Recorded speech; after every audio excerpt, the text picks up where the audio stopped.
Committee కుర్రాలకి writer, lyrics రాస్తారు, అలానే కవితలు, బుక్స్ రాస్తారనమాట. ఆల్మోస్ట్ ఒక 6 బుక్స్ రాశారు. మా వాకిట్లో ముగ్గు వేసే చెయ్యి నీదవుతుంది అనుకున్నాను. తప్పు నాదే, పని మనిషిని పెట్టుకోవాల్సింది. మీరు ఎందుకు హీరోగా ట్రై చేయలేదు? ఆ మాటల రూపంలో హీరోనే. ఫస్ట్ మీరు రాసినప్పుడు ఎంత టైం పట్టింది ఒక పేజ్ అట్లా నింపడానికి? పెన్ పెట్టినాను బేసిక్గా. పెన్సిల్ పెడతారా? వాట్సాప్లో రాసుకుంటాను నేను. Don't talk in Telugu, only talk in English. ఈ కైండ్ ఆఫ్ జనరేషన్లో ఉన్నాం కదా. జనరల్ మనం ఇంగ్లీష్లో పాడు సెపరేట్ గానీ ఎందుకు తెలుగులో పాడుతున్నాను, తెలుగులో ఎందుకు అదే రాస్తాం అని చెప్పేసి నేను క్వశ్చన్ చేశాను. తెలుగు సాహిత్యాన్ని ఇంకా జనాలు ఆదరిస్తున్నారు అని మీరు అనుకుంటున్నారు? అనుకుంటున్నానండి. ఎందుకు అనుకుంటున్నానంటే అలా అనుకోబట్టే మీరు ఈ రోజు నన్ను ఇలా ఇంటర్వ్యూ చేస్తున్నారు. ఓకే, లెస్ అయిపోయింది అనుకుంటే మీరు ఇంటర్వ్యూ చేయరు. ఎన్ని మార్క్స్ వచ్చాయండి తెలుగులో మీకు? తెలుగులోనా? పర్లేదండి, నేను మంచి స్టూడెంట్. 90%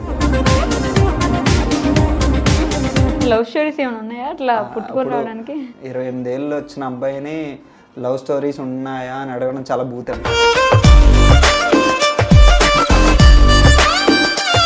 సాడిస్ట్ అలానే. గోల్డ్ అమ్మడానికి ఒకడు వచ్చారనమాట. ఓకే, అది ఫేక్ గోల్డ్. అది స్కూల్ కాదు, మా మమ్మీ డాడీ దగ్గరికి. సో అది వాళ్ళకి తెలియలేదు బేసిక్గా ఫేక్ గోల్డ్ అని చెప్పేసి. వాళ్ళు కూడా ఏంటంటే గోల్డ్ పైన టాప్ ఏజ్లో రియల్ గోల్డ్ పెట్టి ఫస్ట్ టైం నేను ఒక దేవుడి ఫోటో చింపేశాను. అప్పుడు చిరంజీవి గారు ఏం మాట్లాడారు? సార్ అనలేను అన్నయ్య, ఆర్టిఫిషియల్గా అన్నయ్య అనేస్తానన్న. ఆయన వెంటనే నన్ను ఇంట్లో పవన్ కళ్యాణ్ కూడా అన్నయ్యనే అంటాడు. ఓకే, నువ్వు అన్నయ్యనే అనొచ్చు, తప్పలేదు.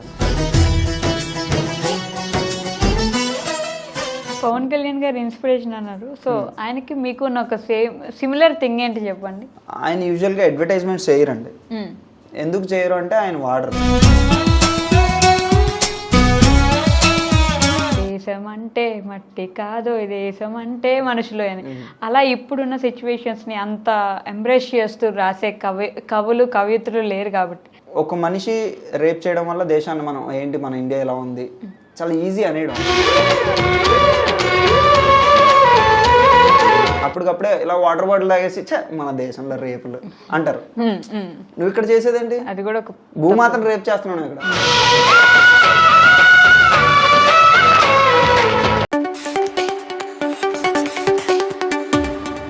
హాయ్, హలో, నమస్తే, welcome back to our channel. నేను మీ వైషు. బేసిక్గా నాకు కవితల మీద అంత అవగాహన లేదు, కానీ మీకోసం నేను ఒక పుస్తకంలో ఒక లైన్ చదివాను అనమాట. అది చెప్పాలనుకుంటున్నాను, ఎందుకంటే ఆ కవిత రాసిన గెస్ట్ ఈరోజు నాతో పాటు ఉన్నారు కాబట్టి. ఈ అక్షరాలను ఇచ్చిన తెలుగు భాషకి, మనల్ని మోస్తున్న భరత భూమికి ఈ ఇంటర్వ్యూని అంకితం చేస్తున్నాను నేను. సో ఈరోజు నాతో పాటు అయితే ఏమని చెప్పొచ్చు, బేసిక్గా ఆయన హీరో అయ్యి ఉండొచ్చు, కానీ కమిటీ కుర్రాలకి రైటర్, లిరిక్స్ రాస్తారు, అలానే కవితలు, బుక్స్ రాస్తారనమాట. ఆల్మోస్ట్ ఒక 6 బుక్స్ రాశారు. అన్ని బుక్స్ నేను చదవలేకపోయాను, కానీ చదివితే మీ అందరికి ఇంట్రెస్టింగ్గా ఉంటుంది. కావాలంటే ఇంటర్వ్యూ కింద పీడిఎఫ్ లింక్స్ అట్లాంటివి ఏమైనా పెట్టేదానికి ప్రయత్నం చేస్తాను. సో ఒక సినిమా హిట్ అవ్వాలంటే కథ ఎంత ఇంపార్టెంటో దానికి డైలాగ్స్ చాలా చాలా చాలా ఇంపార్టెంట్ అనమాట. సో ఈరోజు నాతో పాటు మన కమిటీ కుర్రాల నుంచి డైలాగ్ రైటర్ ఉన్నారనమాట, కొండలరావు గారు. చాలా చాలా విషయాలు అయితే మాట్లాడేసేయాలి. హలో అండి, నమస్తే. నమస్తే అండి. నమస్తే. Thanks for the invitation. చాలా బాగున్నాను, మీరు ఎలా ఉన్నారు? చాలా బాగున్నాను, మీతో మాట్లాడడానికి కాబట్టి ఇంకా చాలా బాగున్నాను. Thank you. భోజనం అయిందా? అయిపోయిందండి. How is life going on? How is committee కుర్రాలు సక్సెస్? ఎలా ఎంజాయ్ చేస్తున్నారు అసలు? చాలా బాగా ఎంజాయ్ చేస్తున్నామండి. ఎంజాయ్మెంట్తో పాటు రెస్పాన్సిబిలిటీ కూడా పెరుగుతుందా?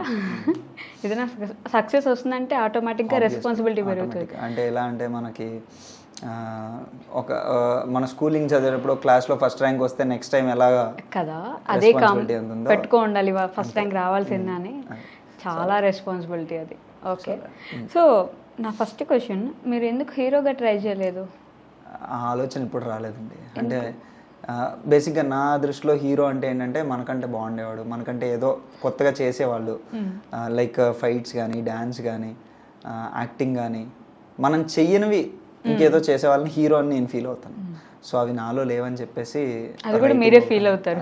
నేనే ఫిక్స్ అయ్యి, సో ఇప్పటికైతే నాకు అలాంటి ఆలోచన లేదు. ఆ హీరోలు కూడా అలానే అనుకుని ఉంటారు. కానీ ఆ హీరోలకి మాటలు నేను అందించగలను అనిపించింది, అందుకే అలా ఆ మాటల రూపంలో హీరోని అయ్యాను. ఓకే, కమిటీ కుర్రోళ్ళే మీ ఫస్ట్ సినిమానా డైలాగ్ రైటింగ్కి? అవునండి, కమిటీ కుర్రోళ్ళు is the debut movie. Okay, but ఎలా అంటే కనీసం ఒక 10-15 మూవీస్కి మీరు డైలాగ్స్ రాసుంటే ఇలా అవకాశం వెతుక్కుంటూ వచ్చింది అనుకోవచ్చు. సో మీ దగ్గరికి ఎలా వచ్చింది ఈ అవకాశం? నా దగ్గరికి ఎలా వచ్చిందంటే నేను బుక్స్ రాసేవాడిని బేసిక్గా. నేను ఫస్ట్ బుక్ రాసినప్పుడు మా డైరెక్టర్ 2020లో నాకు పరిచయం అయ్యారు. అప్పుడు వచ్చింది అవకాశం. ఆయన చదివారా మీ బుక్? అవునండి, చదివారు. ఆనెలు, అది నేను చెప్పిన లైన్ ఎంత ప్రాపర్గా ఉందో తెలియదు కానీ అది ఆనెలులో లైన్ కదా. నేను నిన్న నైట్ బుక్ చూస్తున్నాను అనమాట. చాలా ఇంట్రెస్టింగ్ అనిపించింది. అంటే అప్పట్లో శ్రీశ్రీ గారు ఇట్లా రాసేవాళ్ళు, మనం రాసింది అర్థమైపోకూడదు, అది అర్థం కావడానికి వాళ్ళు సాహిత్యం వెతకాలి, ఎలా ఉందో చదవాలి అని. సో మీ బుక్ చదివిన తర్వాత ఓకే, ఇప్పుడు నేను ఒక తెలుగు డిక్షనరీ పెట్టుకొని ఈ పదాలకు అర్థం ఏంటి అని ఎత్తుక్కోవాలా, ఎత్తికి మనం సాహిత్యం గురించి అర్థం చేసుకోవాలి అని ఒక ఫీలింగ్ వచ్చిందనమాట. అంటే నేను ఏం ఫీల్ అవుతానంటే, ఇప్పుడు మీరు చెప్పేంత పెద్ద పెద్ద పదాలు నేను వాడలేదండి బేసిక్గా. ఎందుకంటే నాకు వచ్చిన తెలుగు చాలా తక్కువ అని చెప్పేసి నేను ఫీల్ అవుతాను. సో వచ్చిన తెలుగునే నేను చెప్పడానికి ప్రయత్నం చేశాను అనమాట. అందులో కొన్ని పదాలు ఎవరైతే క్రిటిక్స్ ఉంటారో, లైక్ మరీ ఈడు లేత తెలుగు వాడుతున్నాడు అన్నట్టుగా కాకుండా కొంచెం పెద్ద పదాలు వేసి రాసిన కొన్ని కవితలు, కొటేషన్స్ ఉన్నాయన్నమాట అండి. ఓకే, మీ ఇన్స్టాగ్రామ్ పేజ్లో కూడా చాలా కవితలు రాసుంటారు, మీరు కవితలు పెట్టుంటారు. బేసిక్గా అంటే మీ ఇంట్లో ఎవరైనా పోయట్స్ ఉన్నారా, లేకపోతే ఇంట్లో కవిత్వాలు రాసేవాళ్ళు కానీ కవిత్వం వినడానికి ఇష్టపడే వాళ్ళు కానీ ఉండడం వల్ల మీకు ఏమైనా అట్లా అబ్బిందంటారా? అలా ఎవరు లేరండి, నిజంగా ఎవరు లేరు. కవిత్వాలు రాసేవాళ్ళు లేరు, ఇష్టపడే వాళ్ళు లేరు. అంటే సాధారణంగా మన వెనకటి తరం వాళ్ళు చదవడానికి ఇష్టపడే వాళ్ళు ఉంటారు సాధారణంగా, అది సహజం. అది ఎందుకంటే మొబైల్స్ లేవు, టీవీలు తక్కువ. ఆ టైంలో పుస్తకం చదవడానికి ఇష్టపడాలి ఎక్కువ.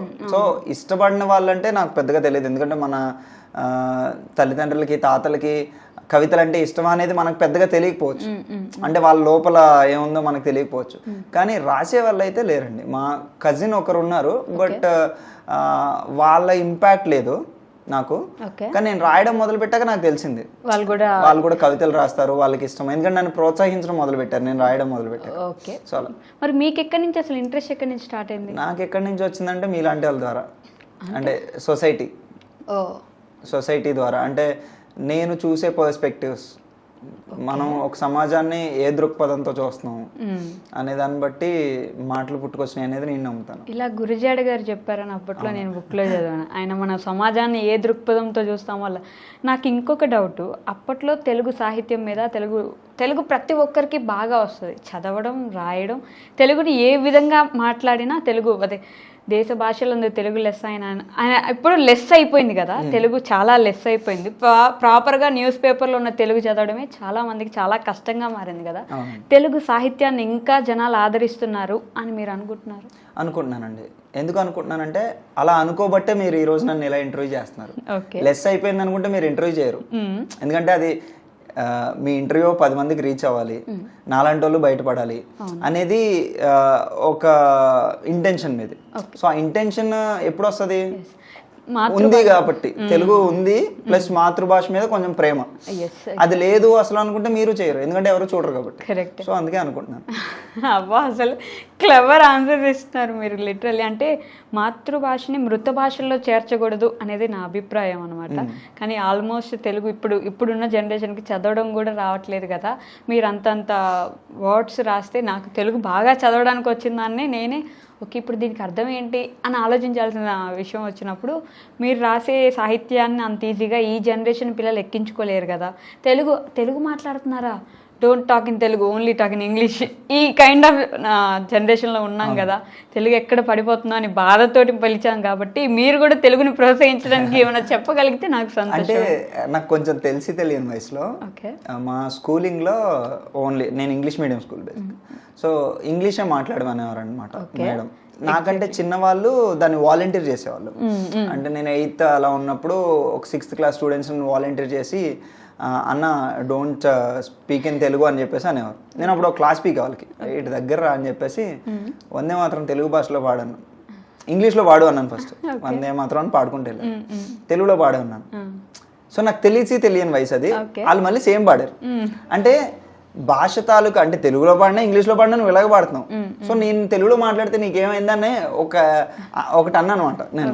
అంటే అది సాంగ్ అది, బట్ తెలుగులో పాడినా ఇంగ్లీష్లో పాడినా ఒకటే, సేమ్ కదా.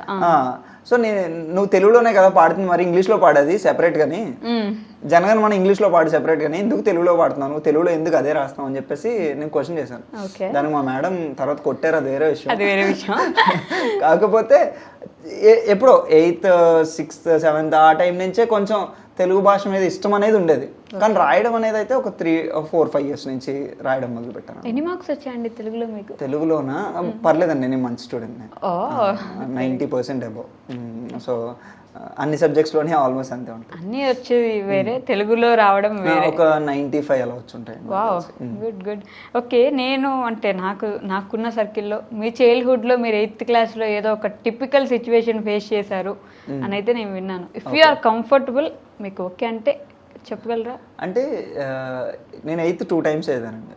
ఎందుకు? మా ఫాదర్ వాళ్ళు ఒక ప్లేస్ నుంచి ఇంకో ప్లేస్కి షిఫ్ట్ అవ్వడం వల్ల నేను 2 times చదవాల్సి వచ్చింది అనమాట. అంటే నేను జాయిన్ చేసుకోలేదు, వేరే దగ్గర హాఫ్ చదివి ఇంకొక దగ్గరకు వచ్చేసరికి కొత్త స్కూల్ వాళ్ళేమో జాయిన్ చేసుకోలేదు, ఆల్రెడీ పాత స్కూల్కి వెళ్దామంటే నాకు చాలా డిస్టెన్స్ ఎక్కువ. సో నేనేం చేశానంటే నెక్స్ట్ ఇయర్ 9th ప్రమోట్ చేయమని అడిగాను.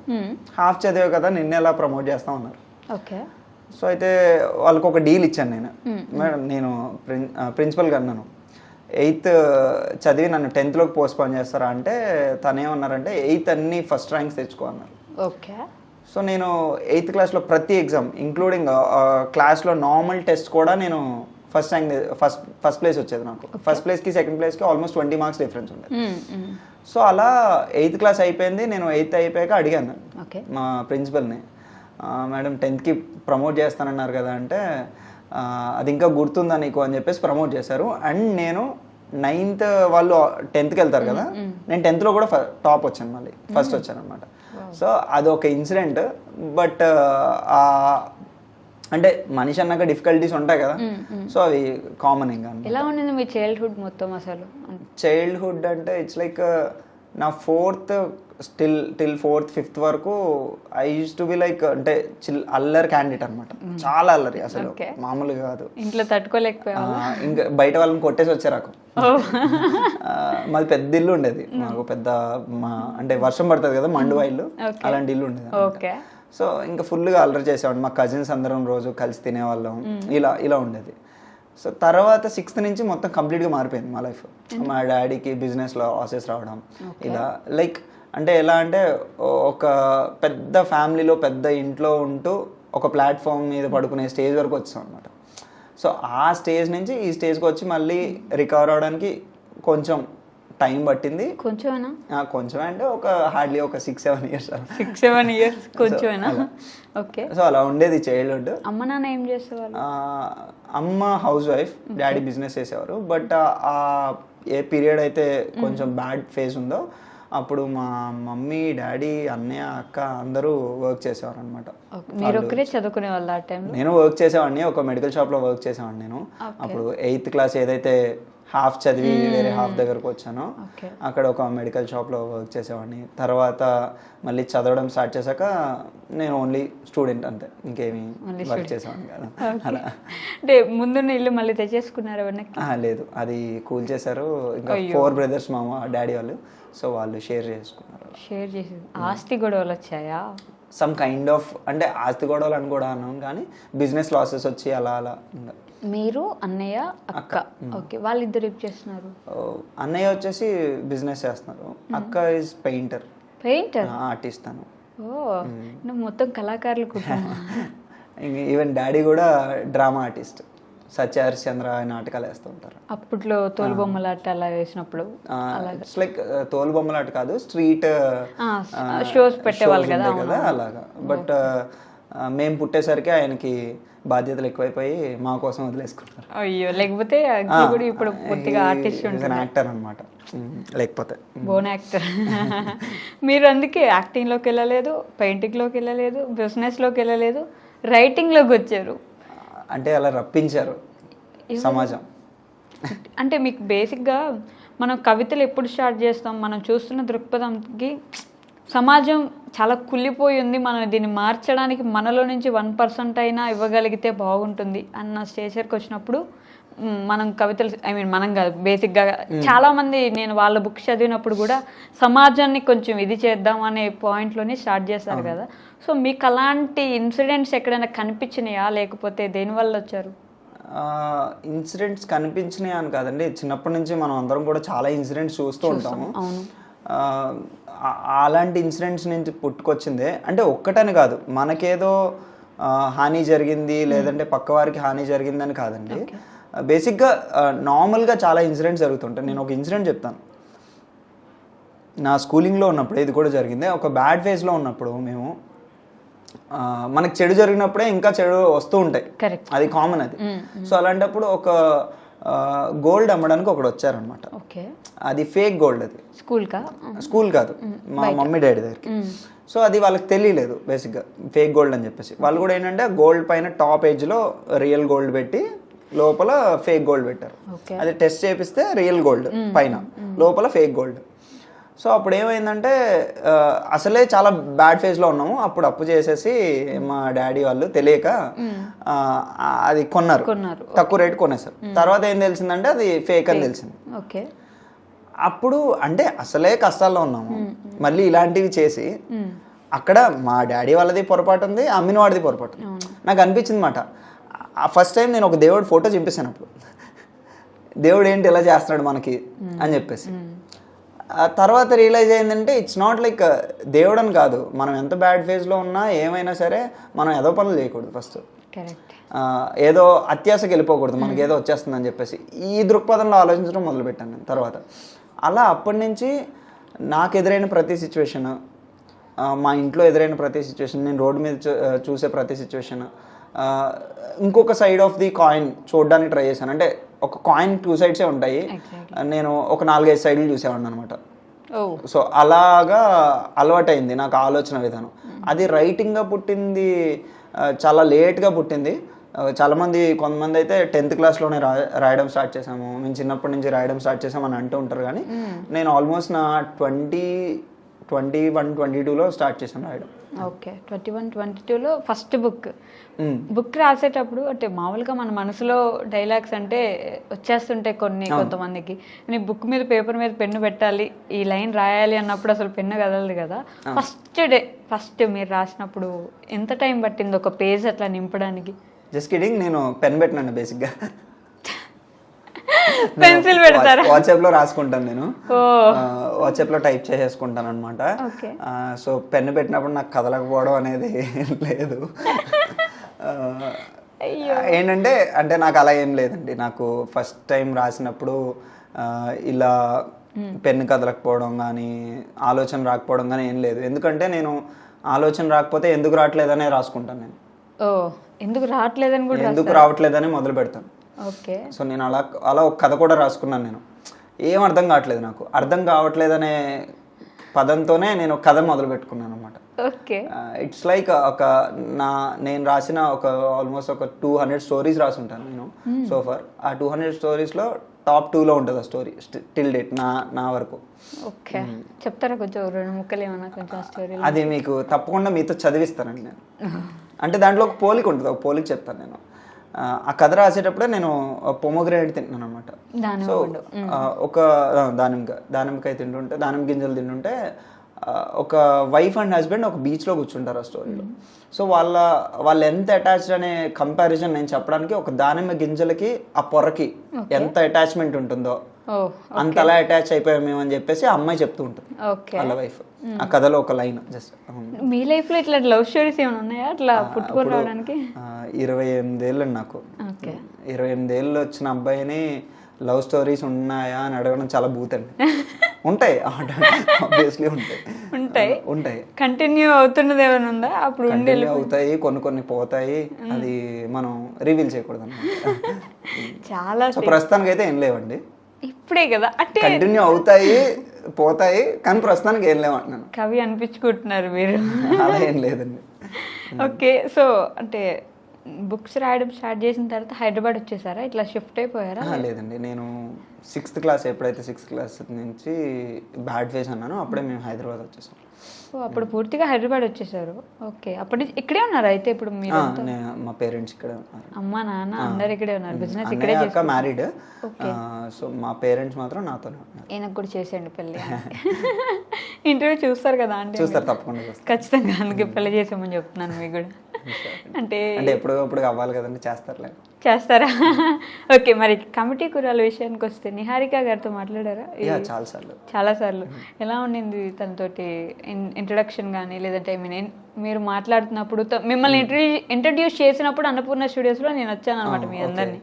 సో దాని తర్వాత ఎలా ఉండింది ఆవిడతోటి ఇంటరాక్షన్? అలా చాలా బాగా మాట్లాడతారండి, ఒక ఓన్ సిస్టర్ లా కేర్ చేస్తారు ఆవిడ.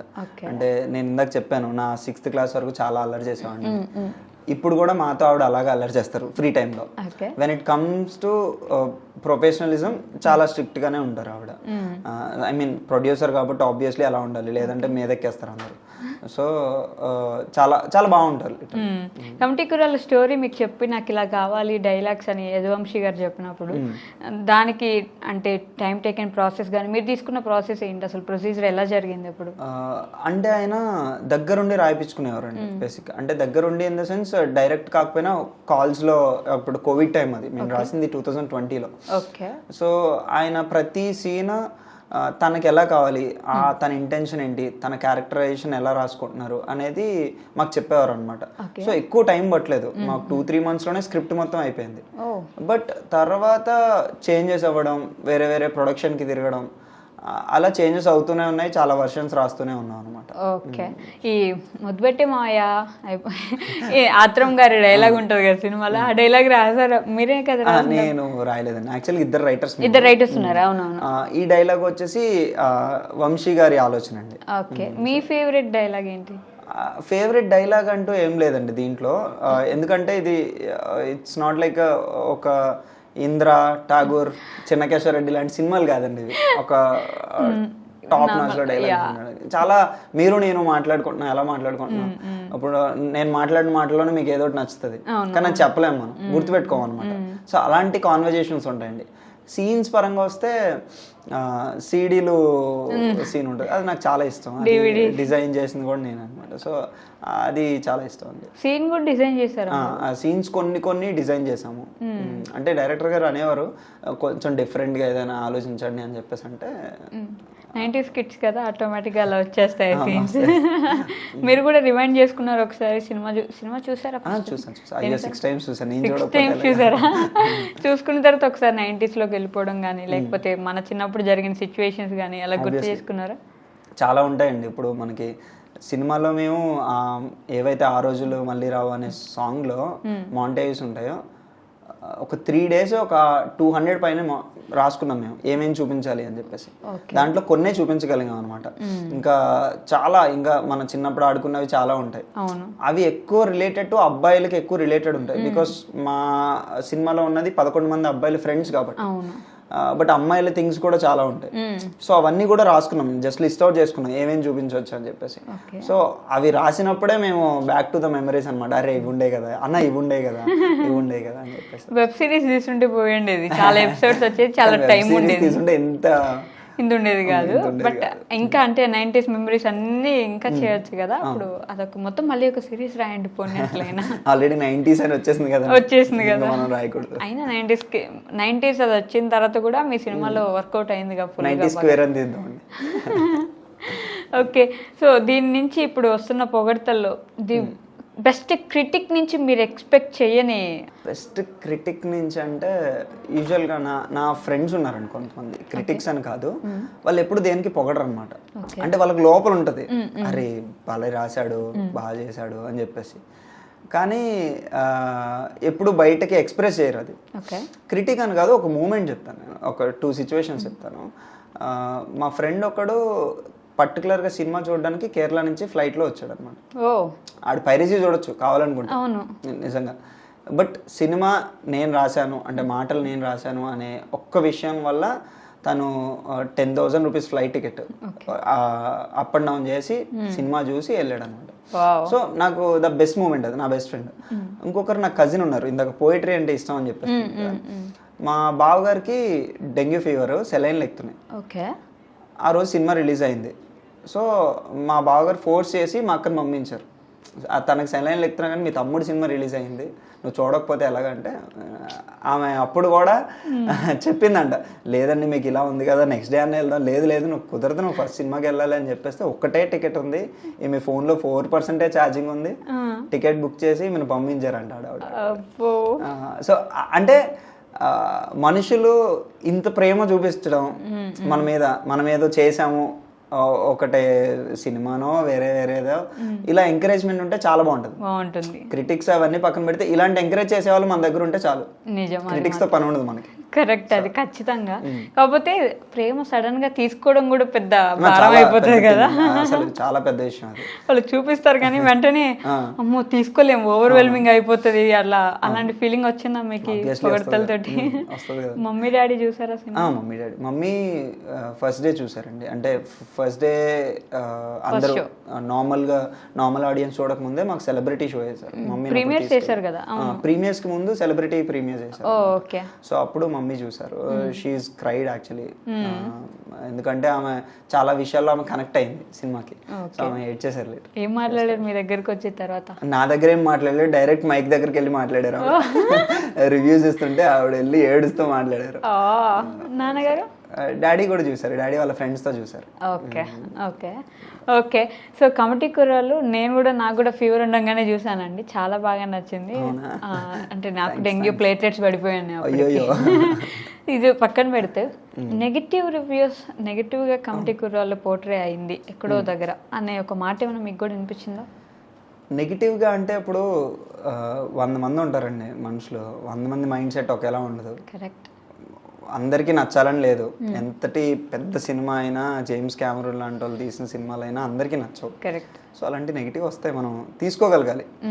కాకపోతే ఇప్పుడు ఒక టాప్ హీరో అనుకోండి, ఆల్రెడీ ఎస్టాబ్లిష్డ్ హీరో అయితే వాళ్ళ సినిమాకి నెగిటివ్ టాక్ వచ్చిందో లేదో పక్కన పెడితే ఆబ్వియస్లీ ఫ్యాన్స్ వెళ్ళిపోతారు, చూసేస్తారు. కొత్తగా ఇప్పుడే న్యూగా లాంచ్ చేస్తున్న మొత్తం టీం న్యూ టీం కదా, అప్పుడు లాంచ్ చేస్తున్నప్పుడు మౌత్ టాక్ తోనే సినిమా ముందుకెళ్తుంది. మౌత్ టాక్ లోనే నెగిటివ్ బాగాలేదురా, సోది లాగ్ ఉంది ఇట్లా వచ్చింది అనుకోండి, కొంతమంది వాళ్ళని నమ్మి ఆగిపోతారు కదా, అక్కడ ఆడియన్స్ ఆగిపోయినట్టే కదా. అదొక బ్యాడ్ థింగ్ అవుతుందా? మా సినిమాకి అలా అవ్వలేదండి బేసిక్గా. ఎందుకు అంటే ఒక్కడు మాట్లాడిన దానికి 10 మంది మాట్లాడిన దానికి చాలా డిఫరెన్స్ ఉంటుంది. ఇప్పుడు రివ్యూవర్స్ ఒక్కొక్క రివ్యూవర్ నెగిటివ్ ఇచ్చారండి, కానీ 10 మంది రివ్యూస్ చాలా పాజిటివ్గా ఇచ్చారు. ఈవెన్ మా ప్రెస్ మీట్లో కూడా, సినిమా అయిన తర్వాత సక్సెస్ మీట్లో కూడా ప్రతి ఒక్కరు, అంటే ఎప్పుడు చూడలేదు అలాంటి ప్రెస్ మీట్ మేము. ఈవెన్ వాళ్ళు అప్రిషియేషన్ మీట్ లా ఉందని చెప్పేసి మా డైరెక్టర్ గా కూడా అన్నారు అనమాట. ఏం జరిగిందో చెప్పారు నాకు.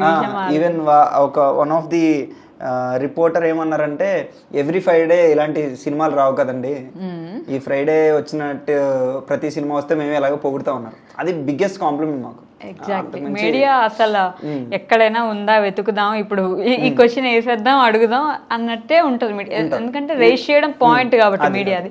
అలా కాకుండా కామ్గా కూర్చొని చాలా బాగుందండి సినిమా అనే ఒక మాట సినిమాకి రావడం గుడ్ థింగ్ అనమాట. సో అక్కడ మేము సక్సెస్ అయిపోయాము. ఇంకా అంటే జనాల్లోని అదే ఉంది, ఇటు మీడియాలోని అదే ఉంది. ఒక్కొక్కరు రివ్యూవర్ నెగిటివ్గా ఇచ్చినా కానీ కింద కామెంట్స్ ఆడియన్స్ పెడుతున్నారు, నీకు రివ్యూ అవడం రాదురా నీకు అని చెప్పేసి.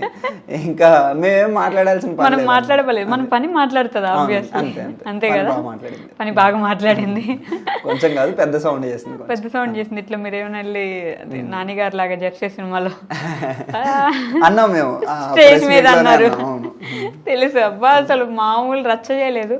అంటే ఎంత రచ్చ చేస్తున్నారంటే కమిటీ గురువులు, అరే ఎక్కడ చూసినా వీళ్ళే కనిపిస్తున్నారు ఏంట్రా, ఫోన్లో చూస్తే వీళ్ళే, సక్సెస్ టూర్ కంటే వీళ్ళే, ఎక్కడ పోయినా కమిటీ కుర్రాళ్ళు అందరు కమిటీ కుర్రాళ్ళే అంటున్నారు. వీక్ డేస్ లో కూడా థియేటర్స్ దొరకట్లేదు కమిటీ కుర్రాళ్ళకి.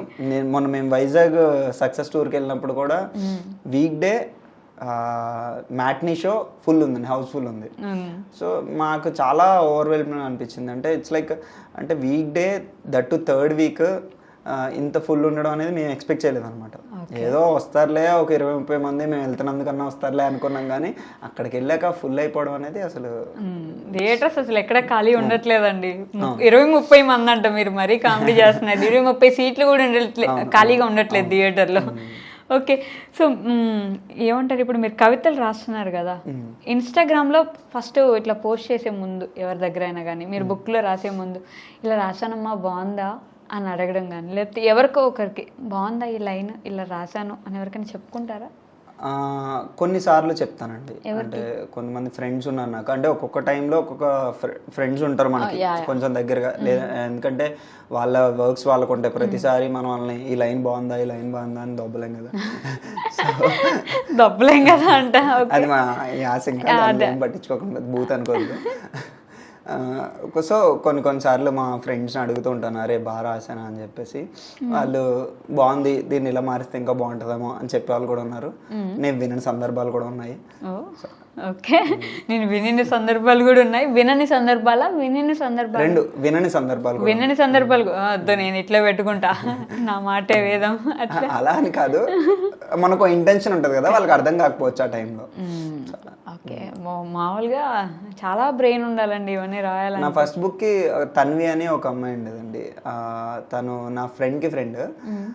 తను చాలా అంటే ప్రతి పోయం కేర్ఫుల్గా చదివి కేఆర్ ఇది బాగుంది ఇది బాగుంది ఇది బాగుంది అని చెప్పేసి తను రివ్యూ ఇచ్చింది అనమాట. ఓవర్ ద టైం తనకు మ్యారేజ్ అవ్వడం అలా అలా అలా గ్యాప్ వెళ్ళిపోయింది. లేదంటే తను ప్రతిదీ చదివేది. లేదంటే ఆల్మోస్ట్ ఫస్ట్ 3 బుక్స్ చదివింది తను. Very good. 6 books 6 books రాశానండి. ఇంకెందుకు మళ్ళీ నెక్స్ట్ రాయట్లేదా? రాస్తున్నానండి. ఆల్రెడీ ఇన్ ప్రాసెసా? అయిపోయింది, స్టోరీ అయిపోయింది, పబ్లిష్ చేయాలి. మీరు ఈ స్టోరీస్ అన్ని సినిమా వాళ్ళకి ఎందుకు అమ్ముకోరు? అంటే అమ్ముకోవడం అనేది నా కాన్సెప్ట్ కాదండి బేసిక్గా.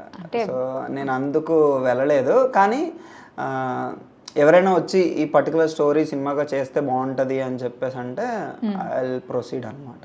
అవునా? ఓకే. ఈ బుక్స్ ఎవరికైనా అంటే సినిమా ఇండస్ట్రీలో వాళ్ళకి ఎవరికైనా ఇవ్వడం కానీ, వాళ్ళు చూసి చదివి బెస్ట్ కాంప్లిమెంట్ లాగా, లేదంటే బాగుందమ్మా ఈ లైన్ బాగుంది ఇది బాగా అనిపించింది అని వాళ్ళు ఎవరైనా ఉన్నారా? ఉన్నారండి. రాజమౌళి గారు ఫాదర్ విజేంద్ర ప్రసాద్ గారు. నేను ఆయన్ని జస్ట్ కలవడానికి వెళ్ళాను, బుక్స్ ఇవ్వడానికి వెళ్ళాను. బట్ ఆయన నాతో ఆల్మోస్ట్ ఒక 1 hour మాట్లాడారు. మాట్లాడి ఒక లైన్ చదివి, ఇంకా చెప్పాలంటే చిన్న ఆర్గ్యుమెంట్ అయింది ఆయనకి నాకు మధ్య. ఒక ఫ్రేజ్ చదివారు ఆయన, చాలా బాగా నచ్చింది అన్నారు. నచ్చాక ఇది ఇలా ఉండకపోతే బాగుండేదేమో అన్నారు. ఏది సార్ అని చెప్పేసి నేను చూస్తే అది అలానే ఉండాలి. బట్ ఆయన వేరే ఇంటెన్షన్లో ఉన్నారో వేరే మూడ్లో ఉన్నారో తెలియదు. సార్ అది అలా కాదు సార్, ఇలా చదవాలి సార్ అని చెప్పేసి చెప్పాలా వద్దా అని ఆలోచించి చెప్పేసాను. ఓ ఇలా రాసావు నువ్వు, చాలా బాగా రాసావు అని చెప్పేసి హక్ చేసుకుని ఆ నెక్స్ట్ మినిటే నాకు ఆయన ఫ్లాట్ కిస్ ఇచ్చి నెక్స్ట్ సినిమాకి వర్క్ చేస్తావు నాకు అన్నారు. So that is the best moment అసలు ఇండస్ట్రీ పరంగా. తర్వాత నాగేంద్ర బాబు గారు చాలా ప్రైజ్ చేశారు బుక్స్ చదివి. ఎండమూరి గారు, వీళ్ళందరినీ మీరు మీట్ అవ్వడానికి ఎలా ఛాన్స్ వచ్చింది అసలు? మీట్ అవ్వడానికి ఎలా ఛాన్స్ వచ్చిందంటే మ్యూచువల్ కాంటాక్ట్స్, బుక్స్ రాయడం వల్ల. అంటే మనకి ఎంతో కొంత సర్కిల్ ఉంటుంది కదా. మీరు యాంకర్, ఇప్పుడు సుమ గారిని మీట్ అవ్వడానికి మీకు ఛాన్స్ ఎలా వచ్చిందంటే మీకు మ్యూచువల్ కాంటాక్ట్స్ ఏవో ఒకటి ఉంటాయి ఆబ్వియస్లీ. ఒకరి నుంచి ఏదో చిన్న ఛాన్స్ దొరుకుతుంది. ఆ చిన్న ఛాన్స్ ని యూటిలైజ్ చేసుకునేవాడిని పక్కా వీళ్ళకి వెళ్ళాలి అనుకున్నప్పుడు. సో అలా మరి చాలా మంది. విజయేంద్ర ప్రసాద్ గారి సినిమాలో చేస్తున్నారా? అది అన్ఎక్స్పెక్టెడ్గా ఆగిపోయిందండి సినిమా. అయ్యో, ఎందుకు? కొన్ని సిచ్యువేషన్స్ వల్ల ఆగిపోయింది. ఓకే. ఎండమూరి గారు ఇందాక చెప్తున్నారు, నేను మధ్యలో ఆపేసాను. ఎండమూరి గారు నా సెకండ్ బుక్కి ముందు మాట ఇచ్చి ఆయనే విడుదల చేశారండి first copy. Okay. Next Chandrabose గారు ఇచ్చారు ముందు మాట. భీమ్లా నాయక్ డైరెక్టర్ సాగర్ అన్న రిలీజ్ చేశారు ఆ బుక్. సో చాలా మంది. అంటే నేను మీ బుక్లో స్టార్టింగ్ ఒక పేజ్లో ముందు మాట దగ్గర ఇట్లా నాకు ఇది ఇచ్చిన వీళ్ళకి, నా బుక్ చదువుతూ చెప్తున్నా మా ఫ్రెండ్స్కి అన్నట్లు ఇట్లా కొన్ని పేర్లు ఏదో రాసుకుంటూ వస్తారు. మీకు గుర్తులేదా, మర్చిపోయారా, లేకపోతే ఎక్స్ప్రెషన్ ఏంటి? చెప్పండి. అంటే వింటున్నాను పూర్తిగా చెప్పే వరకు. అంటే ఆ పేర్లు రాసి ప్రతి ఒక్కరికి, ఐ మీన్ ప్రతి బుక్లో మీ అమ్మ నాన్నగారికో లేకపోతే మీ బావగారికో అక్కగారికో ఎవరో ఫ్రెండ్స్కో ఖచ్చితంగా ఒకటి రాసే ఉంటారు కదా, అంకితం అని చెప్పేసి. ఎందుకు అలా? అంకితం అంటే ఒక గ్రాటిట్యూడ్ అండి. ఇప్పుడు ఎలా అంటే మనల్ని ఏదో విధంగా మనం ఎదగడానికి ప్రోత్సహించిన వాళ్ళందరూ కూడా. నా దృష్టిలో నేనేమనుకుంటానంటే మనలాంటి వాళ్ళని కనడమే పెద్ద గొప్ప అనుకుంటాను. అంటే అంత అల్లరి చేసేవాడిని చిన్నప్పుడు. ఇప్పుడు కూడా చేయొచ్చండి మీరు, ఏంటో ఇప్పుడు కూడా చేస్తాను కానీ అందరి దగ్గర చేయను అనమాట. ఓకే. సో ఒక మనిషి పుట్టుకే చాలా గొప్ప పుట్టుకని నేను భావిస్తాను అనమాట. సో అలాంటి పుట్టుక ఇచ్చిన తల్లిదండ్రులు కానీ, లేదంటే మనల్ని జాగ్రత్తగా చూసుకునో లేదంటే మన బాగోగులు చూసుకునే వాళ్ళకి కానీ మనం ఎంతో కొంత రుణపడి ఉండాలి అనేది నా ఫీలింగ్. సో అలా రుణపడే ప్రాసెస్లో వాళ్ళకి ఒక పుస్తకం అంకితం ఇస్తే ఏమవుతుంది, మనం చనిపోయిన తర్వాత కూడా వాళ్ళ పేరు దాని మీద ఉండిపోతుంది, వాళ్ళ నా పుస్తకంలో ఎక్కడ దగ్గర ఉండిపోతారు వాళ్ళు. అందుకు ఆ ఇంటెన్షన్తో అలా అయినా రుణం తీర్చుకోవచ్చు కదా అనేది నా ఫీలింగ్ అండి, అంతే. వాళ్ళు చూసి ఎందుకురా మా పేర్లు అని ఎప్పుడు అడగలేదు అన్నారు అంటారా? ఓకే. అండ్ దెన్ ఈ 2 questions నేను ప్రతి ఒక్కరిని అడుగుతాను, ఎందుకంటే I just want to know కాబట్టి. So the most happiest moment కానీ థింగ్ కానీ ఏదైనా? హ్యాపీయెస్ట్ మూమెంట్స్ చాలా ఉన్నాయండి. ఈరోజు ఇంటర్వ్యూకి రావడం కూడా హ్యాపీయెస్ట్ మూమెంటే. But the most happiest moment అంటే ఇది చాలా ఇంటర్వ్యూస్లో చెప్పేసాను నేను కూడా. ఓ అవునా? ఓకే. మళ్ళీ చెప్తాను మీ ఇంటర్వ్యూలో కూడా. నేను ఫస్ట్ బుక్ రాసినప్పుడు ఒక లైబ్రరీకి వెళ్ళానండి. ఆ లైబ్రరీలో నేను బుక్స్ ఇస్తున్నప్పుడు ఒక ముసలావిడ, ఒక 75 years ముసలావిడ కూడా తను 16 books రాశారండి అప్పటికే. తను బుక్స్ ఇస్తున్నారనమాట. నా బుక్ తీసి చదివి ఈ పుస్తకం ఎవరు రాశారమ్మా అనగానే నేను ఇలా తిరిగాను. మీ తాతగారి పుస్తకం తెచ్చావా అన్నారు. నేను చాలా సర్ప్రైజ్ ఫీల్ అయిపోయాను. లేదా మామగారు నేనే రాశాను. కానీ ఆవిడ లేవలేని పరిస్థితిలో లేచి నన్ను హగ్ చేసుకుని చాలా బాగా రాసావమ్మా అని చెప్పేసి అన్నారనమాట. నాకు అక్కడ అది ది బెస్ట్ మూమెంట్. అంటే నాకు సినిమా వాళ్ళని ఎంతమంది కలిసినా, మొన్న చిరంజీవి గారిని కలిసినా అది ఎప్పటికీ ముందు ఉంటుంది అనమాట. ముందు వరుసలో ఆవిడ చెప్తుంది. చిరంజీవి గారు ఏం మాట్లాడారు? చిరంజీవి గారు కూడా అంటే చిరంజీవి గారితో ఏంటంటే అప్పటి వరకు మా టీం అంతా మాట్లాడారు. నా దగ్గరకు మైక్ వచ్చేసరికి చిన్నప్పటి నుంచి చాలా ఇష్టం అనమాట. ఎవరికి ఇష్టం ఉండదు చిరంజీవి గారు అంటే. సో అలా ఇష్టం ఇంకా. సో ఆ ఇష్టంతోనే అందరు సార్ అంటుంటే నాకు ఏదో ఇబ్బందిగా అనిపించి సార్ అనలేను అన్నయ్య, ఆర్టిఫిషియల్గా అన్నయ్య అనేస్తానన్న. ఆయన వెంటనే నన్ను ఇంట్లో పవన్ కళ్యాణ్ కూడా అన్నయ్యనే అంటాడు. నువ్వు అన్నయ్యనే అనొచ్చు తప్పలేదు అన్నారు. అంటే పవన్ కళ్యాణ్ గారు అంటే కూడా నాకు ఇష్టం, one of the inspiration. So ఆయన నాగబాబు గారితో కంపేర్ చేయొచ్చు, లేదంటే తెలుగు తమ్ముళ్ళు చాలా మంది నన్ను అన్నయ్య అంటారు అనొచ్చు, కానీ పవన్ కళ్యాణ్ గారితోనే కంపేర్ చేయడం నాకు బిగ్గెస్ట్ థింగ్ అనమాట. సో అక్కడి నుంచి నేను ఏం మాట్లాడింది తెలియదు, మాట్లాడుకుంటూ వస్తుంది. పవన్ కళ్యాణ్ గారు ఇన్స్పిరేషన్ అన్నారు. సో ఆయనకి మీకు ఒక సిమిలర్ థింగ్ ఏంటి చెప్పండి? సిమిలర్ థింగ్ అంటే సిమిలర్ థింగ్ అని కాదండి, నేను ఆయన చూసి నేర్చుకున్న ఒక విషయం చెప్తాను. ఓకే. ఆయన యూజువల్గా అడ్వర్టైజ్మెంట్స్ చేయరండి. ఎందుకు చేయరు అంటే ఆయన వాడరు ప్రొడక్ట్స్. సో సేమ్ థింగ్ ఇప్పుడు ఇన్స్టాగ్రామ్లో నేను ఒక చిన్న ఇన్ఫ్లుయెన్సర్ని, ఒక 50,000 ఫాలోవర్స్ ఉన్నారు. నాకు చాలా మంది అడుగుతున్నారు అనమాట, యాడ్ చేయండి, ఇది చేయండి, దీన్ని ప్రమోట్ చేయండి అని చెప్పేసి. నాకు ఇష్టం ఉండదు నిజంగా అలాంటివి. ఎందుకంటే మనం యూజ్ చేయము అవి. అది నేను పవన్ కళ్యాణ్ గారి నుంచి తీసుకున్నాను అనమాట. సో సిమిలర్ క్వాలిటీస్ అని అనలేము, ఎందుకంటే ఆయన చాలా పెద్ద వ్యక్తి. మీరు బుక్స్ రాస్తారు, ఆయన రాస్తారు, చదువుతారు. అవును, చదువుతూనే ఉంటారు. అంటే చాలా మందిలో ఉంటుందండి. కాకపోతే ఇలాంటి క్వాలిటీస్ కొన్ని నేను ఆయన నుంచి అడాప్ట్ చేసుకున్నాను అనమాట. ఓకే. సో సాడెస్ట్ అలానే సాడెస్ట్ థింగ్ ఏమన్నా అంత సాడ్గా ఏది ఫీల్ అవ్వను నేను నిజంగా. హ్యాపీ థింగ్సే ఫీల్ అవుతాను కానీ సాడ్ థింగ్స్ ఎక్కువ ఫీల్ అవ్వను. ఒకవేళ నిజంగా ఏడుపు వచ్చేసే సిచ్యువేషన్స్ ఉంటే కనుక మా ఫ్రెండ్ ఎవరు కాల్ చేసేసి ఒకసేపు టైం స్పెండ్ చేయాలని అడిగేస్తాను సిగ్గు లేకుండా. అస్సలు ఆ థింగ్స్ లేవు నాకు. బాగా బాధగా ఉంటే ఎక్కడికి వెళ్ళిపోతారు? బాగా బాధగా ఉంటే నాలో నేను ఏదైనా చేంజ్ చేసుకుంటాను, చిన్న హెయిర్ కట్ చేయించుకుంటాను. సీరియస్లీ? తగ్గిపోతుంది అప్పుడు? అంటే బాధ తగ్గిపోతున్నాను కాదు, బరువు తగ్గిపోతుంది అట్లీస్ట్. నేను పుస్తకంలో కూడా బుక్లో రాశాను నేను అది. ఏమని? తల వెంట్రుకలు బాధలు అయితే బాగుండు కదా, కట్ చేసుకున్నప్పుడు అలా బాధలు తీరిపోతాయని. గుండె చేయించుకోవచ్చు అప్పుడు పూర్తిగా బాధలు బాగుంది కదా అప్పుడు కొంచెం హార్డ్గా ఉంటుంది. అందుకే గుండె చేయించుకోవడానికి ట్రై చేయను ఎక్కువ. సాడెస్ట్ మూమెంట్ అంటే నేను ఫీల్ అవునండి అన్నారు మీరు ఏకంగా. సీరియస్ అంటే ఉంటాయి, ఆ ఫీలింగ్స్ ఉంటాయి. బట్ ది సాడెస్ట్ ఎప్పుడు గుర్తుపెట్టుకోము, ఎందుకంటే అది గుర్తుపెట్టుకుని మళ్ళీ అది ఎప్పుడో గుర్తు తెచ్చుకుని మీలాంటి వాళ్ళు అడిగినప్పుడు అమ్మ ఈ బాధ ఉందిరా మనకని చెప్పేసి అనుకోవడం కంటే హ్యాపీయెస్ట్ గుర్తుపెట్టుకుంటే బెటర్ కదా. నాకు అంటే కొంచెం తీసుకోలేకపోతున్నాను నేను వెంటనే ఆన్సర్ని. ఓకే, ఒక సెకండ్ టైం ఇవ్వండి నాకు ఇది తీసుకోవడానికి. తీసుకోండి, టైం తీసుకోండి. నేను కూడా ఇలా ఇంతలా నవ్వుతూ ఇంత జాలీగా మాట్లాడడం ఇదే ఫస్ట్ టైం ఇంటర్వ్యూలో. ప్రతి ఇంటర్వ్యూలోనే చాలా వాళ్ళు ఏది అడిగితే దానికి సమాధానం చెప్తూ ఉండేవాడిని. అలా అయిపోతుంది. ఇది కొంచెం డిఫరెంట్గా అనిపిస్తుంది నాకు. Thank you. కాకపోతే నేనే చాలా డిఫరెంట్గా తీసుకోవాల్సి వస్తుంది ఈ ఆన్సర్ని. సో ఇప్పుడు మీరు బుక్స్ రాస్తున్నారు కదా, వెంటనే ఒక చందమామని చూసినప్పుడు మీరు పోల్చి ఒక పోలిక ఒక లైన్లో చెప్పాలంటే ఏం చెప్పగలరు చందమామను? ఇప్పుడు ఆ లైట్ చూడంగానే ఏదో ఒకటి రావాలి కదా అట్లా మైండ్లోకి. అంటే పోలిక అంటే ఇన్ ద సెన్స్ ఇప్పుడు ప్రతి ఒక్కదానికి పోల్చగలం మనం. కరెక్ట్. అలా చందమామని చూస్తే పోలిక ఏంటంటే నాకు దాని దగ్గరికి వెళ్ళాలనిపిస్తుంది మామూలుగా. వెళ్ళి చూస్తే ఇంకా బాగా అనిపిస్తుందేమో, వెళ్ళకుండా ఇక్కడి నుంచి చూస్తే ఒక ఫీలింగ్ ఉంటుందేమో. ఇలా రాసుకుంటాను నేను. అర్థమైందా? రాయడమే వెళ్ళకుండా ఇక్కడ నుంచి చూస్తే ఒక ఫీలింగ్ ఉంటదేమో, వెళ్తే ఇంకొకలా బాగుంటదేమో. ఒకవేళ వెళ్తే అంటే వికారంగా ఉంటదేమో, అది చూడడానికి వికారంగా ఉంటుందేమో, నచ్చదేమో మనకి అన్నట్టు కూడా రాయొచ్చు. అర్థమైందండి? నెగిటివ్ థాట్స్ ఎక్కువ ఉంటాయి. నెగిటివ్ థాట్స్ కాదు, జస్ట్ చెప్తున్నాను నేను పర్స్పెక్టివ్ చెప్తున్నాను. ఒక అమ్మాయి ఒక చున్నీ మీద ఒకసారి రాసుకున్నాను. అంటే చున్నీ చాలా విధాలుగా ఉపయోగపడుతుంది. ఒక ముసుగులా ఉపయోగపడుతుంది, ఒక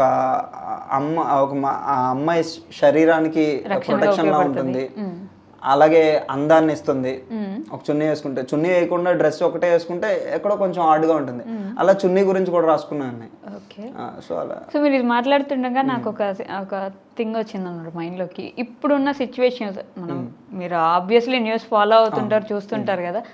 కర్ణాటక కానీ బెంగళూరు కానీ ఇంకెక్కడైనా కానీ ఒక సిచ్యువేషన్ అవసరం లేదు, మామూలుగా జరుగుతున్న సిచ్యువేషన్స్ గురించి అప్పట్లో బాగా చెప్పేవాళ్ళు. దేశం అంటే మట్టి కాదు, దేశం అంటే మనుషులు అని. అలా ఇప్పుడున్న సిచ్యువేషన్స్ని అంత ఎంబ్రేస్ చేస్తూ రాసే కవులు కవిత్రులు లేరు కాబట్టి మీరు ఆ సిచ్యువేషన్ గురించి కవిత్వం ఏం అవసరం లేదు, నార్మల్గా ఏం చెప్పాలనుకుంటున్నారు? అంటే దేశం అంటే మట్టి కాదు, దేశం అంటే మనుషులే అనేది నిజమేనండి. దీన్ని ఇంకోలా చెప్తాను నేను. దేశం అంటే నిజంగా మనుషులే, లిటరలీ. ఆయన చెప్పింది చాలా చాలా పెద్ద వాక్యం అది.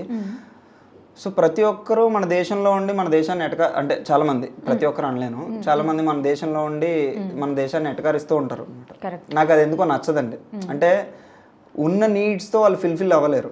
నిజంగా ఏ ఉత్తర కొరియాకి వెళ్తే, లేదంటే ఏ సౌత్ ఆఫ్రికాకు వెళ్తే, ఏ నైజీరియా లాంటి కంట్రీలోకి వెళ్తే, ఏ పాకిస్తాన్కు వెళ్తే అప్పుడు వాళ్ళకి తెలిసి వస్తుంది అనిపిస్తుంది. అలాంటి ఒక పోయట్రీ నేను రాశాను ఒక బుక్లో. సో ఒక కర్ణాటక అని కాదు, ఒక ఆంధ్రప్రదేశ్ అని కాదు, ఏదైనా సరే ఇంత పాజిటివ్ ఉన్న దేశంలో మనం చాలా అంటూ ఉంటాం, మనం పలు రకాల మాటలు అంటూ ఉంటాం. మాటలు అనొచ్చు, దేశాన్ని అనకూడదు, మనుషులను అనాలి. నిజంగా ఇప్పుడు ఒక మనిషి తప్పు చేసి ఉండొచ్చు. ఇప్పుడు రేప్స్ అనేవి అవుతున్నాయండి, నేను కొంచెం డివియేట్ అవుతున్నందుకు ఏమనొద్దు. ఒక మనిషి రేప్ చేయడం వల్ల దేశాన్ని మనం ఏంటి, మన ఇండియా ఎలా ఉంది చాలా ఈజీ అనేయడం. నువ్వు నిజంగా నీ లైఫ్లో ఏ తప్పు చేయకుండా ఉండగలవా? నువ్వు తినేసి ఇలాగా అప్పటికప్పుడే ఇలా వాటర్ బాటిల్ తాగేసి మన దేశంలో రేపులు అంటారు. నువ్వు ఇక్కడ చేసేదేంటి? అది కూడా భూమాతను రేప్ చేస్తున్నాను ఇక్కడ, వాటర్ బాటిల్ వాడేసి. అది కూడా రేపే కదా. సో అంటే మనం ఏదో ప్రత్యేకంగా దేశానికి ఏదో చేసేస్తున్నాము అనుకుని ఫీల్ అవ్వడం కంటే అట్లీస్ట్ మనం చేయగలిగేది చేయాలి అనేది నా ఉద్దేశం అనమాట. దేశం మనకేమి ఇచ్చింది అనేది కాకుండా మనం ఏమి ఇస్తున్నాం, నిజంగా మనం ఎంతవరకు కరెక్ట్గా ఉంటున్నాం. ఇప్పుడు నీ ఇల్లు శుభ్రం లేకపోతే నీకు చెడు, చుట్టూ శుభ్రం లేకపోతే అందరికీ చెడు అది. సో అట్లీస్ట్ అది క్లీన్గా ఉంచడానికి ట్రై చేయను. తర్వాత నువ్వు పెద్ద పెద్ద విషయాల గురించి ఆలోచించు, దేశం మీద మాట్లాడడానికి ఆలోచించు, ఎక్కడో కూర్చున్న ప్రధానమంత్రిని తిట్టడానికి ఆలోచించు. సింపుల్గా మోడీ ఏం చేస్తున్నాడు రా అని అనడం ఈజీ. ఆ ప్లేస్కి వెళ్ళి కూర్చుని చేయడం చాలా కష్టం. అమ్మో, దేశం గురించి నిజం, అది మాత్రం నిజమే. ఈజీగా బొంగులో దేశం ఎవరు ఉంటారు, ఈ దేశంలో వెళ్ళిపోదాం బయటికి ఇలా మాట్లాడేస్తారు. చాలా మంది ఉంటారు, ఆల్మోస్ట్ చాలా మంది. నేనే చూసానండి చాలా మంది. లిటరల్లీ చెప్తాను కదా, ఒక రోజు నేను ట్రాఫిక్లో వెళ్తుంటే ఒక పెద్ద ఆయన ఎవరో కార్లో ఉండే, ఒక BMW కార్ లాంటిది, ఫోన్ మాట్లాడుతూ ఏదో తిడుతూ, మన కంట్రీని ఏదో తిడుతూ, అతను డ్రింక్ బాటిల్ తాగేసి ఇలా బయట వేసాడు అనమాట. నాకు కోపం వచ్చింది. నా బాటిల్ తీసి మళ్ళీ ఆ కార్లో వేసేసి వచ్చేసాను. కార్లో వేసేసి వచ్చేసాను. అంటే ఆర్గ్యూ చేయడం ఏం చేయలేదు, బట్ కార్లో వేసేసి నేను జంప్ అయిపోయాను అనమాట. మళ్ళీ పెద్ద కార్ కదా, మనల్ని ఏమన్నా అంటారు తిడతారు అని చెప్పేసి ఆ భయం కూడా ఉంది లోపల. అది ఉంది కానీ మన దేశాన్ని తిట్టారని కోపం, ఆ బాటిల్ ఇసురేసారనేది గమని వెళ్ళిపోవడమే. చాలా దేశాన్ని మార్చడం అనేది, అంటే మార్చడం అనేది ఎప్పుడు పాసిబుల్ కాదండి. కరెక్ట్. మారాలి అనుకుంటేనే మారుతారు. పోనీ ఈ క్వశ్చన్కి ఆన్సర్ చెప్పండి. డెవలపింగ్ కంట్రీ నుంచి డెవలప్డ్ కంట్రీ ఎప్పుడవుతుంది అనుకుంటున్నారు? ఎప్పుడవుతుందంటే ఇప్పుడు చెప్పాను కదండి, ఫస్ట్ మన మీద మనకు బాధ్యత ఉండాలి. కరెక్ట్. రెస్పాన్సిబిలిటీ అంటే సెల్ఫ్ రెస్పాన్సిబిలిటీ ఉంటే ఆటోమేటిక్గా అన్నీ మారుతాయి. ఎప్పుడు పక్కన వాళ్ళు ఏం చేస్తున్నారు, వాళ్ళది ఏమవుతుంది, వాళ్ళంతా ఎట్లా చేస్తున్నాం, మనం ఏం చేస్తున్నాం. నువ్వు ఇంట్లో వంట చూసుకుంటా పక్కింటి కూర బాగా స్మెల్ వస్తుంది అనుకుంటే ఎప్పటికీ అలాగే ఉంటుంది. ఈ ఇంట్లో వంట నువ్వు సరిగా చేసుకుని నీ మొగుడికి నీ పిల్లలకి నువ్వు తినడానికి, అంటే మొగుడు అనే కాదండి, ఒకవేళ భర్త వంట చేసినా సరే మళ్ళీ ఫెమినిజం అంటారు అండి, ఇప్పుడే మనకెందుకు. సో భర్త వంట చేసినా సరే పక్కింట్లోకి చూడకుండా మన వంట మనం బాగా చేసుకుని మనం బాగా తినగలిగి మనం శుభ్రం చేసుకోగలిగితే గిన్నెల్ని, సో పక్కింట్లో అవసరం లేదు. పక్కింట్లో అవసరం లేదు. ఓకే, మీ ఫేవరెట్ హీరో ఎవరండి? ఇది చాలా డిబేట్ అయిపోయి మనం దేశం గురించి మాట్లాడేసుకుంటున్నాం, పెద్ద పెద్ద విషయాలు మాట్లాడేసుకుంటున్నాం. ఫేవరెట్ హీరో అంటే when it comes to personality చాలా మంది ఇష్టం అండి. మహేష్ బాబు గారు ఇష్టం, పవన్ కళ్యాణ్ గారు ఇష్టం, అందరూ ఇష్టమే. బట్ చిన్నప్పటి నుంచి బాగా ఇష్టమైంది పవన్ కళ్యాణ్ గారు అండి. సో ఆ ఎన్విరాన్మెంట్లో నేను ఉన్నాను అనమాట. సో పవన్ కళ్యాణ్ గారు ఇష్టం. ఆ ఎన్విరాన్మెంట్లో అంటే ఆయన చూస్తూ పెరిగారు? ఆయన చూస్తూ పెరగడం అని కాదు, నా చుట్టూ ఉండే మనుషులకి పవన్ కళ్యాణ్ గారు ఇష్టం. అది నాకు అలా అలా అలా అలా అలవాటై మా ఫ్యామిలీకి ఇష్టము. సో అలా సిద్ధాంతాలు కొంచెం అంటే ఎందుకు ఇష్టం, మెయిన్ థింగ్ అంటే నాకు ఒక ఏజ్ సర్టైన్ ఏజ్ వచ్చాక ఆయన సినిమాలు చూస్తే ప్రతి సినిమాలోనూ ఒక దేశభక్తి గీతం ఉంటుంది. ప్రతి సినిమాలో ఏదో ఒకలాగా ఆయన ఇరికించి పెడతారో లేదంటే అక్కడ కుదిరితే తెలుస్తుంది, కానీ చాలా ఇన్స్పైర్ చేస్తాయి. సో అందుకు నేను మెల్లమెల్లగా ఆయనకి ఫ్యాన్ అయిపోతూ వచ్చాను అనమాట. బట్ ఒక పాయింట్లో అంటే మళ్ళీ ఇంకొక సర్టైన్ ఏజ్ వచ్చాక కొన్ని మెచ్యూరిటీ లెవెల్స్ ఉంటాయండి మనకి. కొన్ని విషయాలు కొన్ని బాగా అర్థమవుతాయి ఒక ఏజ్లో, తర్వాత ఇంకొక ఏజ్లో ఇంకొన్ని అర్థమవుతాయి. అలా ఏజెస్ పెరిగే కొద్దీ ఫస్ట్ ఆయన హీరోగా ఇష్టం, తర్వాత పర్సనాలిటీ ఇష్టం, తర్వాత అందరు హీరోలు ఒకటే, అందరు హీరోలు యాక్ట్ చేస్తారు, వాళ్ళ యాక్టింగ్ బాగుంటే మనం సినిమా చూస్తాం అనే దృక్పథం ఏర్పడిపోయింది అనమాట. ఇప్పుడు ప్రస్తుతానికి ఎలా ఆలోచిస్తున్నానంటే నా మాటలు ఎవడు బాగా చెప్తే ఆడే నా హీరో, అబ్బా నా మాటలు ఎవరు బాగా చెప్తే వాళ్ళే నా హీరో. హీరోయిన్స్ ఎవరు లేరు. ఒక్కొక్క స్టేజ్లో ఒక్కొక్కరు నచ్చుతారు, మళ్ళీ 2 సినిమాలు చేసాక వాళ్ళు నచ్చరు, క్రష్ మారిపోతూ ఉంటారు ఇట్లా. ఒక పాయింట్లో తమన్నా గారు ఇష్టం, తర్వాత నివేత థామస్ గారు ఇష్టం, అలా అలా అలా. ఇప్పుడు ఎవరు లేరు. అంటే ఎవరు హీరోయిన్స్ మంచిగా లేరు? అసలు అలా అన్నా, అందరూ గొప్పగానే ఉంటారు, అందుకే వాళ్ళు హీరోయిన్లు అవుతారు. అందుకే మీరు హీరో అవ్వాలి. చూద్దాం, ఫోన్ పే చేసేయండి తర్వాత. ఇది పెయిడ్ కాదు, ఆవిడ పర్సనల్ క్వశ్చన్. ఇది పెయిడ్ కాదు, నిజమే అది మాత్రం. అంటే ఇస్తే బాగానే ఉండగానే ఇవ్వలేదు ఎవరు. Okay, one last one but not least, one life lesson you have learn 28 yearsలో మీరు ఖచ్చితంగా ఒక నేర్చుకున్న పాయింట్ ఏంటి? కవితల పరంగా కానీ, నార్మల్ లైఫ్ పరంగా కానీ, మూవీస్ పరంగా కానీ, రైటింగ్ పరంగా కానీ, లిరిక్స్ పరంగా కానీ ఏం నేర్చుకున్నారు? నేను నేర్చుకున్నదైతే చిన్నప్పటి నుంచి నేను నేర్చుకున్నది మన స్థాయిని మించి మనం వెళ్ళిపోకూడదు అనేది నేర్చుకున్నాను. ఇంకొకటి ఎటువంటి వ్యసనాలకి వెళ్ళిపోకూడదు, దారి తీయకూడదు మన జీవితం. అది ఎంత పెద్ద ఎదిగినా లేదంటే ఎంత పెద్ద బాధ వచ్చినా, కొంతమంది బాధ ఉందని తాగుతారు, కొంతమంది సంతోషంతో తాగుతారు, లేకపోతే సిగరెట్లు కాలుస్తారు, లేకపోతే వేరే వేరే వాటికి అలవాటు పడతారు. అలాంటివి ఏవి కూడా అలవాటు పడకూడదు, మనం మనలా ఉండాలి. ఇంట్లో ఎవరు అలవాటు పడ్డారు అయితే వాళ్ళ వల్ల మీకు ఏదో ఇబ్బంది వచ్చింది? ఉంటాయి కదా, ఇంట్లో ఉంటాయి, లేకపోతే బయట చూసిన సిచ్యువేషన్స్ ఉంటాయి. లేదు, ఇంట్లోనే ఉంది. సో అలా దేనికి అలవాటు పడకూడదని నేను లేచిన వెంటనే ఫస్ట్ అదే ప్రే చేసుకుంటారు, అలవాటు పడొద్దు. నాకు నేను మొక్కుకొని అలాగా అలవాటు పడకూడదు నాయన అని చెప్పేసి అనుకుంటాను. ఓకే, అండ్ మీ 52K ఫాలోవర్స్కి ఏమైనా చెప్పాలనుకుంటున్నారు? 55K ఫాలోవర్స్కి ఓకే, అంటే ఫాలోవర్స్ కంటే కూడా వాళ్ళని రీడర్స్గా పరిగణిస్తానండి నేను. ఎందుకంటే ఇట్స్ నాట్ లైక్ వాళ్ళు ఏదో నన్ను ఫాలో అవుతున్నారు, నేను చెప్పింది తింటున్నారని కాదు. నా మాటలు నచ్చుతున్నాయి, చదువుతున్నారు, ఇంకొంచెం నన్ను ఎదిగేలా చేస్తున్నారు. సో వాళ్ళందరికీ స్పెషల్ థ్యాంక్స్. అండ్ కమిటీ కుర్రాళ్ళు, సినిమా చూసిన వాళ్ళకి కూడా చాలా చాలా ధన్యవాదాలండి. ప్రతి హీరోని, అంటే అందులో యాక్ట్ చేసిన ప్రతి యాక్టర్ని, మాలాంటి టెక్నీషియన్స్ని అందరినీ మీరు నెక్స్ట్ మూవీస్లో కూడా ఆదరించాలని మనస్ఫూర్తి కోరుకుంటున్నాను. అండ్ ఇలాంటి ఇంటర్వ్యూస్ చేస్తున్న ఇలాంటి వాళ్ళని, అంటే వైష్ణవి గారు లాంటి వాళ్ళని, ఫిల్మీ లుక్స్ ఛానల్ని కూడా సబ్స్క్రైబ్ చేసుకోండి, మరింత ఆదరించండి. ఇలాంటి యాంకర్స్ని కొంచెం ప్రోత్సహించండి, వైరల్ చేయండి, ఒక వైరస్గా మార్చండి. నెగిటివ్ వైరస్గా కాకుండా పాజిటివ్ వైరస్గా మార్చి వీళ్ళు మరింత అభివృద్ధి చెందేలా చూడాలని మనస్ఫూర్తి కోరుకున్నాను. ఇందాక నాకు ఒక మాట ఇచ్చారు లాస్ట్లో, నాకు అక్షరాలు అనే రెక్కలిచ్చిన తెలుగు తల్లికి వందనాలు, పదాల మూటనిచ్చి వాడుకోమన్న పితామహులకి వందనాలు, వాక్యాలుగా పేర్చుకోమని స్వేచ్ఛనిచ్చిన నా కళానికి వందనాలు. ఈ వందనాలు 100 ఏళ్ళైనా వర్ధిల్లేలా, జగత్తు నా మాతృభాషను గుర్తించేలా, జనాల గుండెల్లో స్థైర్యాలు నిండేలా, ఊపిరి బిగుసుకుపోతున్నా సరే నా కవిత్వాలు ఉద్భవించి ఉద్యమం చేస్తాయని, ఉక్కు గనుల్లా ప్రతిధ్వనిస్తాయని, ఉత్సవంలా ప్రణవిల్లుతాయని ఉరుముతూ ఉజ్వలిస్తూ నేను ఉచ్చరిస్తున్నా. వావ్, నాకు మధ్యలో ఆ లైన్ భలే నచ్చింది, వందనాలు అని చెప్పి. 100 ఏళ్ళైనా చాలా బాగుంది. థ్యాంక్స్ అండి. మా వాకిట్లో ముగ్గు వేసే చెయ్యి నీదవుతుంది అనుకున్నాను, తప్పు నాదే, పని మనిషిని పెట్టుకోవాల్సింది. బట్ సీరియస్లీ మా వాకిట్లో ముగ్గు వేసే చెయ్యి నీది అవుతుంది అనుకున్నా, తప్పు నాదే, పని మనిషిని పెట్టుకోవాల్సిందంట. అంటే ఎంత బాధపడక్కర్లేదు కదా, పని మనిషిని ముగ్గు వేయడానికి పెట్టుకుంటే. బ్రేకప్ అయిందా అండి? లేదండి. Okay, thank you so much. అంటే కవిత్వంలో ఫన్ కూడా జనరేట్ చేయడానికి గొప్ప విషయం అండి. Thank you so much for coming here. And చాలా మంచిగా అనిపించింది నాకు ఒక 45 minutes. చాలా మంచి, అంటే 45 minutes అని అప్రాక్సిమేట్ కాదండి, ఏదో చెప్పేది అలా.